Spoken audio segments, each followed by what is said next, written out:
মুসা আলাইহিস সালাম তুর পাহাড়ে আল্লাহর সঙ্গে কথা বলতেন। কোন পাহাড়ে? জোরে বলতে হবে, কোন পাহাড়ে? তুর পাহাড়ে কথা বলার জন্য যাচ্ছে। একজন লোক বলতেছে, ওগো আল্লাহর নবী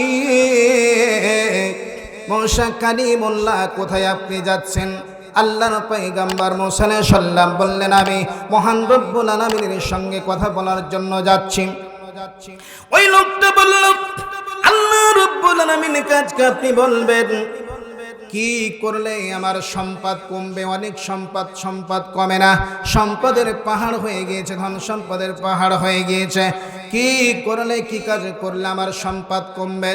কিছু দূরে গিয়ে গেল, যাওয়ার পরে একজন মহিলা বলতেছে, ওগো আল্লাহর নবী মুসা আলাইহিস সালাম, আপনি কোথায় যাচ্ছেন? আল্লাহর নবী মুসা আলাইহিস সালাম বললেন, মাগো আমি মহান রব্বুল আলামিনের সঙ্গে কথা বলার জন্য যাচ্ছি।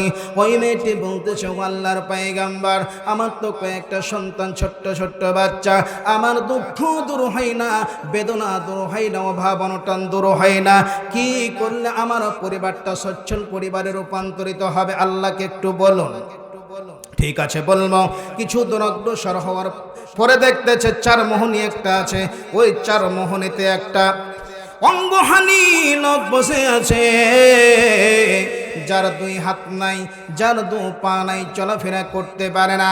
মানুষ যদি এক মুঠো খাবার দেয় তাহলে খেতে পায়, আর যদি খাবার না দেয় সেখানেও পাশ পেড়ে বসে থাকে। ওই লোকটা বলতেছে, ওগো আল্লাহর পয়গম্বর মুসা আলাইহিস সালাম, আমার মতো অধপতন লোকটাকে কেন রব্বুল আলামিন সৃষ্টি করলো? কারণটাকে একটু আপনি আল্লাহর কাছে জানবেন। ঠিক আছে, জানবো। প্রথম লোকটা বলল, ওগো আল্লাহর নবী মুসা আলাইহিস সালাম, আপনি কি জেনেছেন কি করলে আমার সম্পদ কমবে? মুসা আলাইহিস সালামকে আল্লাহ রব্বুল আলামিন বলে দিয়েছে, ওগো মুসা আলাইহিস সালাম, যার ধন সম্পদ কমে না, ওই লোকটাকে দান করতে নিষেধ করো, আর আমার শুকর আদায় করতে নিষেধ করে দাও। আমার শুকর আদায় করা যেন বন্ধ করে দেয়, দান করা যেন বন্ধ করে দেয়। এমনিতেই তার সম্পদ দূর হয়ে যাবে, হাতছাড়া হয়ে যাবে। তিন নম্বর, যে মেয়েটি অভাব অনটনের মাঝে পড়ে আছে, ওই মেয়েটা যেন বেশি বেশি শুকনা আদায় করে, আমার জিকির আজকার করে, আমার ইত্তেবা করতে থাকে, আমাকে ডাকতে থাকে, স্মরণ করতে থাকে। গভীর রাত্রে, নিশি রাত্রে ওঠে চোখের পানি ফেলে ফেলে যেন আমাকে ডাকতে থাকে, তাহলে তার পরিবারটাকে আমি সচ্ছল বানিয়ে দেবো। বলেন সুবহানাল্লাহ। তিন নম্বর, অঙ্গহানি, যার হাত নাই, যার পা নাই, তাকে কেন আমি সৃষ্টি করেছি গো মুসা? মুসা আলাইহিস সালাম তাকে গিয়ে বলে দাও, জাহান্নামের মধ্যে একটা ছিদ্র আছে। কি আছে? ছিদ্র আছে। ওই ছিদ্রটাকে বন্ধ করার জন্য আমি ওই লোকটাকে সৃষ্টি করেছি। মুসা আলাইহিস সালামকে বলল, ওগো আল্লাহর নবী মুসা আলাইহিস সালাম, আপনি কি জিজ্ঞাসা করেছেন আমার বিষয়ে? মুসা নবী বলল, হ্যাঁ জিজ্ঞাসা করেছি। কি কারণে আমাকে সৃষ্টি করা হয়েছে?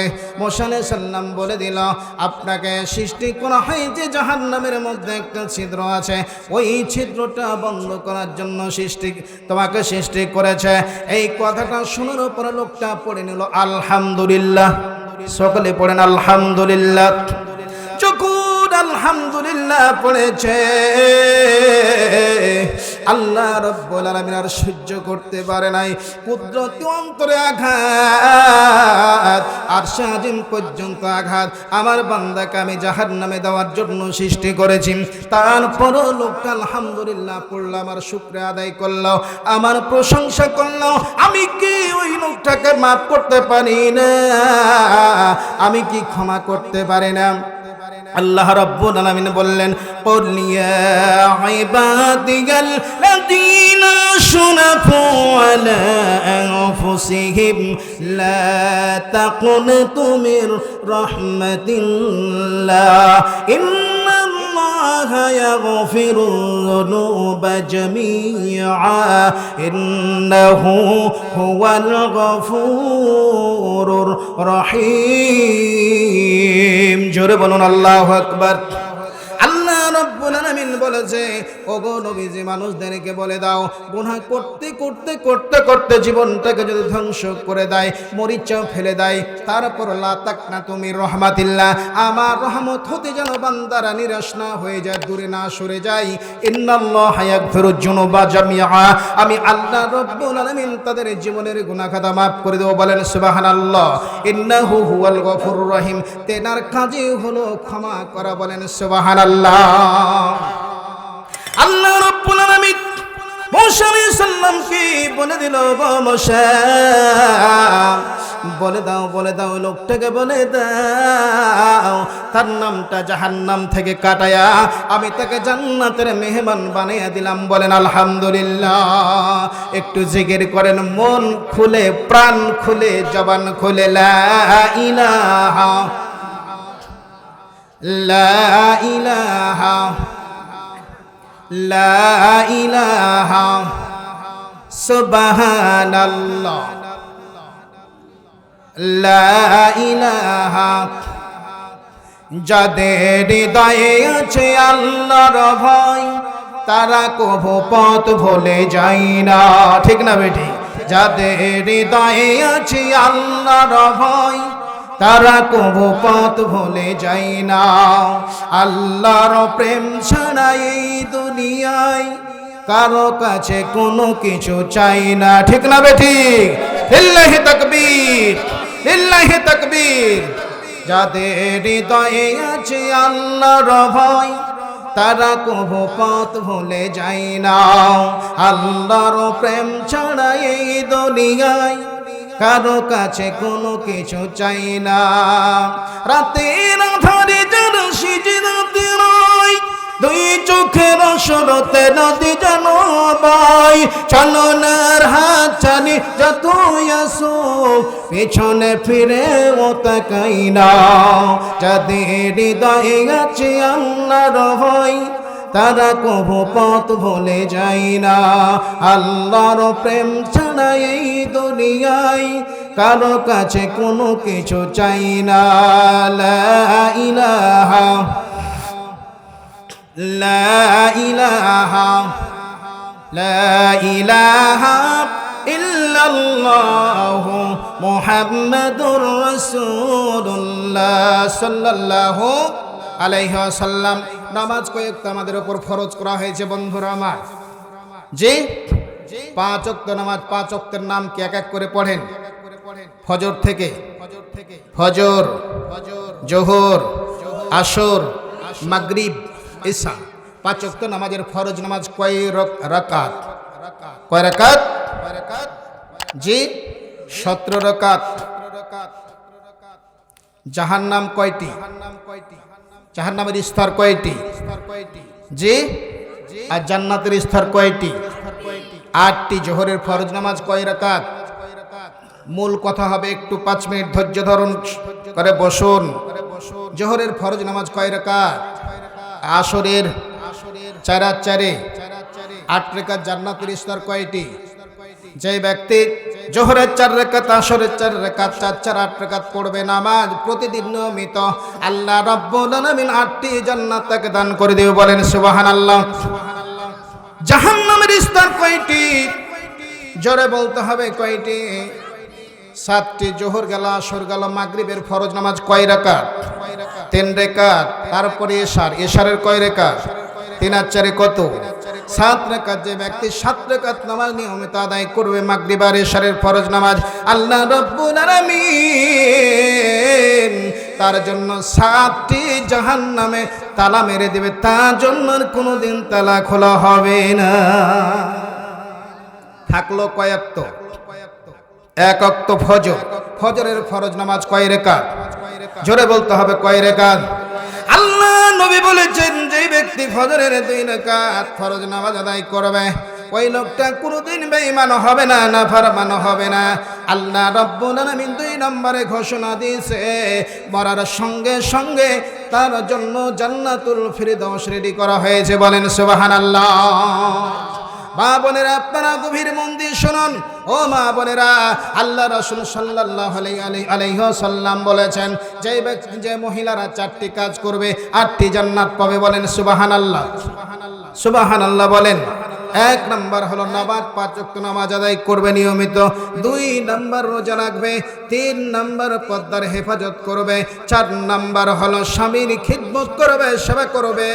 উদাহরণ স্বরূপ আল্লাহ রাসূল বলেছে, স্বামীর শরীরে যদি একটা ফোঁট উঠে আর ওই পাকা ফোঁট দিয়ে রক্ত পুঁজগুলো প্রবাহিত হতে থাকে, স্ত্রী যদি জিহ্বা দ্বারা চাটে, তারপর স্বামীর হক আদায় হবে না। জি, লাউ কুনতাবুর আহাদান ইয়াসদুল আমারাতুল মারাতান তাসদালে জাওজাহা। আল্লাহ নবী সাল্লাল্লাহু আলাইহি ওয়াসাল্লামকে কিছু সাহাবী এসে জিজ্ঞাসা করলো, হুজুর বাইরে যখন আমরা গেলাম, সফরে গেলাম, বিদেশ গেলাম, দেখলাম তাদের নেতা নেত্রীদেরকে তারা সিজদা করতেছে, তাদের নেতাদেরকে সিজদা করতেছে, আপনি তো আমাদের নেতা, আপনাকে কি আমরা সিজদা করতে পারি? আল্লাহ নবী বললেন, আল্লাহ ছাড়া কাউকে সিজদার অনুমতি দেওয়া হয় নাই। যদি সিজদার অনুমতি দেওয়া হতো, তাহলে আমি বিশ্বনবী প্রত্যেকটা বিবিকে, স্ত্রীকে বলতাম, তোমরা তোমার স্বামীর পায়ে খিদমত কর, সেবা সিজদা করো। বলেন সুবহানাল্লাহ। কত বড় কথা বলা হয়েছে। ও মা বোনেরা, 2-4 মিনিটের মধ্যে ওয়াজটা আমি শেষ করে দিতে চাই। আল্লাহর নবী করুণার ছবি বিশ্বনবী সাল্লাল্লাহু আলাইহি সাল্লাম বসে আছে, সাহাবীদেরকে অনেক কথা উপদেশ নসিহত দিতে চায়। হঠাৎ করে একজন মহিলা, একজন মেয়ে বলতেছে, ইয়া রাসূলুল্লাহ সাল্লাল্লাহু আলাইহি সাল্লাম, ওগো আল্লাহর পয়গম্বর, ওগো আল্লাহর নবী, আমার এলাকার লোকজনেরা আমাকে ভালো সৎকারী আবেদা সালেহা বলে ঘোষণা করে দিয়েছে, আপনার এতে মতামত কি গো নবীজি?